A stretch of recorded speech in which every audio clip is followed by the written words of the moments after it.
Un placer poder saludarles, apreciables amigos. Usted se ha hecho la pregunta, ¿de dónde surgió la idea de construir ciudades? Bueno, en este relato de la lección de escuela sabática vamos a descubrir ciertas cosas que se escribieron desde el principio. En el Apocalipsis nos damos cuenta que la Biblia hace mención de la restauración de una nueva tierra. Dios pondrá el árbol de la vida nuevamente. ¿Pero por qué será? Bueno, también podemos darnos cuenta que el ser humano está intentando buscar cómo dominar el mundo. Hay gobiernos que han hecho intentos grandes de poder conquistar naciones, pero no lo han logrado. Han fracasado y siempre ha sido así.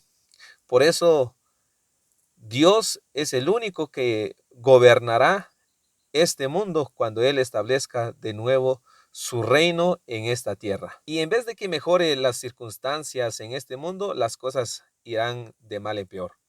Así que no te frustres, ánimo, siga adelante y confía en el Señor. En la tierra nueva, Dios promete que nosotros volveremos a recuperar ese jardín que un día nuestros primeros padres perdieron. Ese jardín era el plan ideal que Dios había establecido para sus hijos, pero al introducirse el pecado ya no fue el lugar ideal, porque pues ya había tristeza, dolor, muerte, pero aún así nuestros primeros padres acudían al Señor para pedir perdón ofreciendo sacrificios, pero no bastó con eso.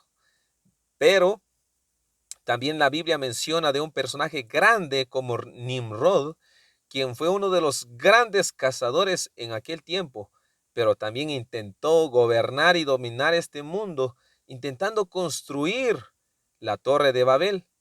Pero, pues, como ya sabemos la historia, Dios descendió para confundir a toda esa gente que estaba tramando hacer un reino grande y llegar inclusive hasta el cielo. Pero no lo lograron, porque Dios es el único que va a gobernar este mundo cuando Él venga por segunda vez. Además, Dios llamó a Abraham para salir de la tierra de Ur de los Caldeos.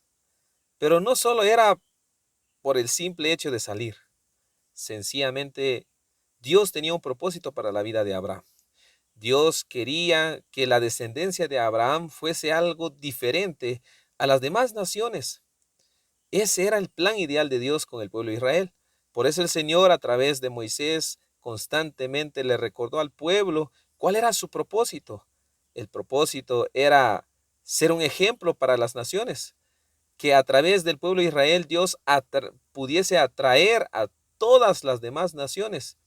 De la misma forma, Dios desea utilizar a su pueblo en este tiempo para dar ejemplo de que Dios existe. Y ese es nuestro propósito en esta tierra. Otro relato interesante que nos muestra la lección es que cuando nosotros pedimos algo a Dios y no está conforme a su voluntad, muchas veces Dios tiene que responder y conceder esas peticiones, aunque le duela, porque sabe que hay cosas que pedimos que no son buenas. En el caso del pueblo de Israel, pidió un rey. Ese no era el plan de Dios. Dios había prometido guiar a este pueblo hacia la Canaán que había sido prometido. Pero ¿qué sucedió? El pueblo de Israel comenzó a murmurar y comenzó a quejarse del gobierno de Dios y comenzó a solicitar un rey como las demás naciones. Quería parecerse como las demás naciones. Hoy en día también muchas veces el pueblo puede estar quejándose de todas las cosas que pueden estar sucediendo a su alrededor e inclusive puede pedir cosas que quizás sabe que no le convienen, pero por las influencias del mundo hay esa curiosidad de solicitar lo que no es bueno. Así que hay que tener cuidado de lo que nosotros pidamos. Hay consecuencias de las cosas que suceden. Recordemos también que Dios dejó una enseñanza en su palabra, que nosotros no debemos de ir en pos de las riquezas, no debemos de ganar el poder o gobernar a todo el mundo. Si queremos ser grande, tenemos que comenzar a ser servidores, a ser humildes y no pretender llegar a la cima y querer suprimir a las demás personas. Dios desea que nosotros siempre mantengamos esa comunión con Él. El pueblo de Israel cosechó las consecuencias de sus reyes porque sus reyes fueron en poses de dioses ajenos, desviaron al pueblo, se vincularon con las demás naciones y así poco a poco el pueblo de Israel cayó hasta lo más bajo.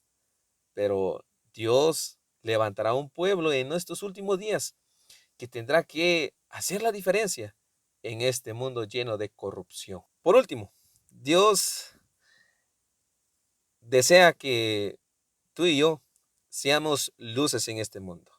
El Señor nos ha llamado para hacer luz a este mundo, la sal de la tierra. No perdamos esa identidad. Sigamos luchando, sigamos perseverando para que Dios pueda bendecirnos y podamos reflejar el carácter de Dios en nuestras vidas, para que las demás personas puedan darse cuenta de que le servimos a un Dios vivo y real. Si nosotros conocemos de muchas verdades, no solo hay que llenarse de las verdades, también hay que vivirlas, porque no tendría sentido que estemos llenos de la teoría, pero seamos escasos en la práctica. Por eso yo te animo y te invito, querido amigo, a hacer la diferencia, entender que desde el principio Dios dejó ciertos símbolos y ciertas enseñanzas que hoy en día los podemos llegar a comprender e interpretar a través de las Sagradas Escrituras en los últimos libros.